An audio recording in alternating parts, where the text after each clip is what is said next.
preacher's kid, most preacher kids live their life under the microscope. You do feel that way sometimes. You're always being watched, observed, your behavior, because you're supposed to be this righteous, holy person all the time because of being who you are, a preacher's kid. For me, it was different. I didn't struggle being a preacher's kid. I've always been who I was, and I think that's what got me in trouble. I was always free-spirited, and one thing that I do not do well is thrive under pressure of being someone that I can't be. It becomes toxic for me. I can't speak for other preacher kids. I think everyone has their own way of dealing and coping with being a preacher's kid. But I can say this, being in ministry was very rewarding for me. It was my safe place, I will call it. That's why I experienced the joy of the Lord the most in my life. When I reflect back into the times that I was in the choir or choir director or the praise and worship leader or the usher, the one that helped me clean up the church, or going around from house to house with my mom and dad with the healing ministry and seeing blind eyes open and people healed and women who couldn't have children have children. I mean, that was so rewarding for me and refreshing for me to experience the power of God like I've never experienced before at such a young age. That was a time in my life that I honored God, but then it slowly turned into a fear.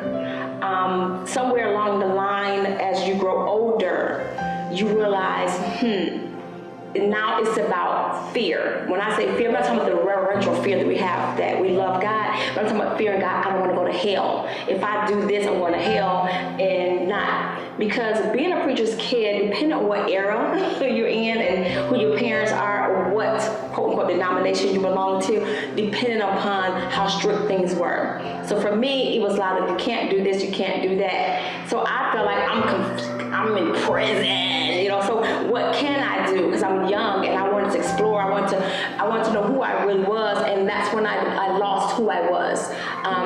At church, I knew who I was in church, not recognizing at the time that we are the church, but I'm talking about in that temple, in the house of God, we call it, so to speak. So at that moment, I began to lose who Annetta was. And like I said, I developed a fear from God, not a loving relationship. It turned into, I don't want to go to hell. So then I began to live my life in obedience because I didn't want to go to hell. But that's when the storms start coming in my life, and I became so confused, and I started spiraling out of control to where I wanted to commit suicide at the age of 14, contemplating how can I do it. Wanted to die, didn't want to live, felt like a hole was in my life, and it felt like I was just falling deeper into this hole. Although I was doing the praise and worship, although I felt the presence of God every time I prayed, every time I went to the house of God and I worshiped Him, I felt His presence, I knew He was with me. But at the same time, I would say I didn't have a relationship. As you get older, I think that's one of the things that most preacher kids miss out, is understand that it's important to have a relationship. And I think just most pastors and most churches don't teach about that, especially with preachers' kids or kids and people in ministry, is that it's important to have a relationship. Yes, we fear and we honor God, but God wants us to reverence Him in a way that we love Him enough to serve Him and to love Him enough to have a relationship. That's the piece that I miss, and that's when my life began to change as a teenager. And it went negative. It went to the left. Obedience is never something we really think about in as far as in relation to, I would say, religion. I believe that I was religious. I don't believe I had a real relationship. In my heart, I love God. My spirit loved Him and wanted to do everything to please Him. I just could not connect that to having a relationship with Him. And you can have a relationship with God and not be obedient. And that's where it did not connect for me. And so what I did is, when I was on my own journey, trying to break away from what I call religion and try to find out what was it like to have a relationship with God. And through that, my journey was just very like a roller coaster. It was up and down, in and out. it through relationships with guys, trying to be accepted by people, wanted to be the yes girl, wanted to please everybody that I loved, never loved myself. I loved people. I wanted to be a people pleaser. And I might say people pleaser, I'm not talking about anybody, those that was in my circle, those I was close to. And then it became to a point where I became so hurt and empty because I felt like I was not good enough as myself because I was constantly trying to please everyone. I wasn't trying to please God because I didn't really know how to please Him. And that's when I believe the hurt became so overwhelming till now it turned into pure rebellion to where I didn't want to be a part of church, although I know that I wanted God. Did it make sense? I didn't want to have anything to do with religion, but I knew that it was something about God that I wanted. And there was a point that I didn't want to be around family, and I went on this journey. It's like this quest through life. It's just trying to find basically who I was. Who is Annetta? And once again, not understanding you can never find out who you are unless you have a relationship with God, because God is the one who created you and He knows exactly who you are. So my life began to just spiral out of control at that moment because of the disobedience, and I think because of the rebellion that I developed through the hurt through the years in my life.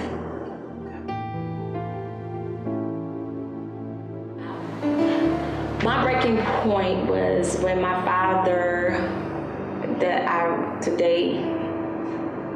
love and I miss and I still honor him, because I felt like, he was that person who never judged me, accepted me for who I was.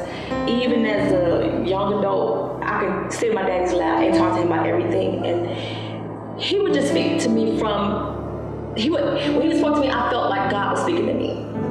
And he never judged me, just embraced me. And we were very close, And when he became ill and then eventually passed away, I never saw it coming. And I missed that because at that moment, he was my anchor in my life. And so when I was pregnant with my son, shortly after my father passed, I found out that, my husband at the time, we were having a baby. It was this other boy, and I named him after my father, and I felt like that is what I needed to help heal that wound of my father. Because when my father died, when he transitioned, I would like to say, I never looked at it that way. I wasn't ready. I didn't deal with it the right way. And so my scapegoat, or I would call it the ram in the bush for me, was my son. And I said, wow, I found out I was having a son. I named him like my father. He's going to have a legacy. His name will have meaning. I get to teach him all these wonderful things about his grandfather. And the gift goes on. And then my son was born prematurely. And then I came home from the hospital. And just hours of being home, my son lungs collapsed and he died in my arms. And I think at that moment, that was my breaking point, because it took me to God, to a different place in God that I've never been before. It took me to a place in God that I said, why? Why me? Why my life? Why not my father? Why this son? What am I supposed to do with all this pain? What am I supposed to do with it? What's the point of life? What is, it was that point where it drew me to God to question Him about not Him being God, because God is God, but what do I do with all this pain? Marriage going bad,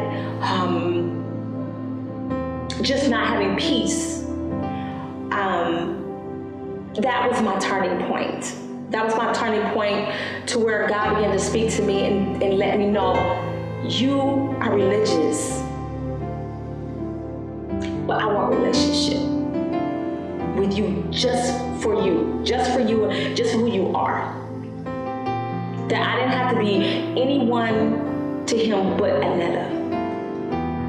And that I could just come to Him. And it was just in those moments of crying out, just when people love to use words, brokenhearted and brokenness.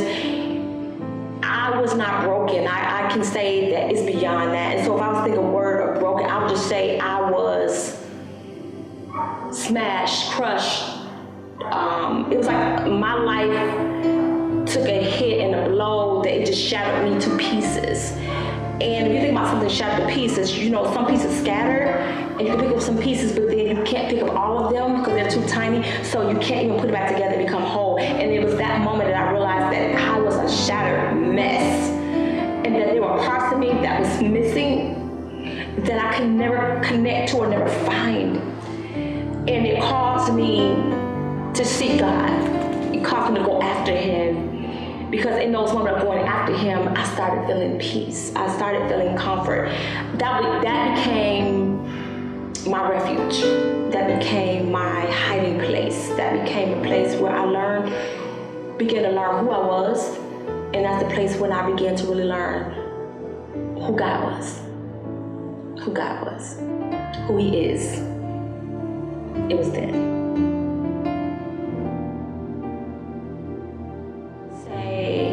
3 words: back to life. When I think about my life, is the title will be from life is back to life, meaning that we're living, we're existing, but true life is in God. So if I would give anybody any direction or any advice, it would get back to life, meaning seek God, go after God's love, communicate with Him. You know, just talk, just start the conversation. One thing I learned, if you just start the conversation with God through everything, He speaks in ways, whether it's through people or a billboard or just in your quiet moments or something you read or something you hear. And sometimes just a stillness just within inside of yourself that you'll sense this peace and you'll find yourself getting back to life. I would say, don't get caught up with religion. Seek a pure relationship with Him, and understand a relationship with God is meaning I can go to God just the way that I am, that I don't have to come any other way. I don't have to be perfect. I don't have to be holy. I don't have to be righteous, because He said in His word that I came to seek and to save the lost. And many times we're lost, and through trials, sometimes we get lost. You know, through our hard times, we get lost. So He's always seeking after us, you know, when we're lost. And so always look for the love of God. Always look to Him, run to Him, and cry out to Him. It's not a sign of weakness. It's just letting God know that I need you. And always remember that He is Creator. He's the one who created you, and He's the one that knows everything about you. Just like if you had an automobile and something started going wrong with it, you're gonna take it back to the dealership where it came from, to the manufacturer. You're not gonna go anywhere else. Like I would never take my Sonata Hyundai. I would never take that to a Ford. I would take it back to the manufacturer, because that's who knows every intricate detail about that vehicle. God knows every intricate detail about us. Go back to God. If you never went to Him, then go. Just go as you are. Let everything go. He already knows anyway, and that's the crazy part of it all. We allow ourselves to be tricked to think that we're hiding and we're ashamed. Well, think about it. God knows, He sees all anyway. He knew your very end from your beginning, from the time before you was born. So there's nothing that's hidden with God. He knows it. But it's just a point that He wants us to come to Him. He wants that relationship. And He's always waiting. And so my heart goes out to the hurting women that, whether you've been in a religious atmosphere, or you suffer from low self-esteem, or you've had miscarriages, loss of a child. Wow, what can I say? I've been through a lot. 2 marriages, ended in infidelity on the other side, broken from that, and it causes you to second guess who you are as a woman. Are you good enough for this or good enough for that? Relationships that maybe that have been hurtful from the past. Love ties, as I call them. Loving people so much that you try to please them, but then you're not happy with yourself. I would say the thing to get, and I'm here at this place now, is back to life. And every time I go through a trial, and every time I go to a place where I'm feeling pulled beyond who Annetta needs to be because I'm not God, the theme for my life today is back to life. I have to get back to life. You might say, well, what do you mean back to life? You're living. No, I'm existing. I don't want to just exist. I want to live. And the Bible says it's in Him that we move, we live, and we have our being. So I would say to anyone that's watching this video, find yourself, get back to life. Getting back to life is getting in God, finding your relationship with Him, and be content in that. And let yourself be content with who He created you to be. You can only be you, and that's good enough for God. And that's what I say, get back to life. My name is Annetta Perry, and I pray that my testimony has blessed your life and have helped you in some way. And if I can leave you with any words of encouragement or any words of direction, when you're feeling lost, you just lose your way, you're confused who you are, don't exist, get back to life, knowing that life is in God.